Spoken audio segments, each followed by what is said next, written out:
Sácate tu perro de paseo y lo pones a correr continuamente, pensando de que estás cubriendo las necesidades de tu perro y que estás reduciendo totalmente el estrés. Pues déjame decirte que estás totalmente equivocado. El que saques a tu perro a correr continuamente, lo único que estás haciendo es generar un deportista de élite en el cual tú tendrás que cubrir esas necesidades.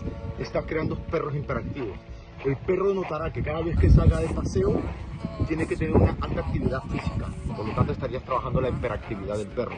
¿Qué te recomendaría? Sacar a tu perro de paseo y no inducirlo a correr. Eso no quiere decir que de vez en cuando a la semana lo pongas a correr, vale, que también es beneficioso, pero no diariamente como suele hacer la mayor parte de la población. El perro tiene que caminar y tenemos que ir premiando totalmente la calma.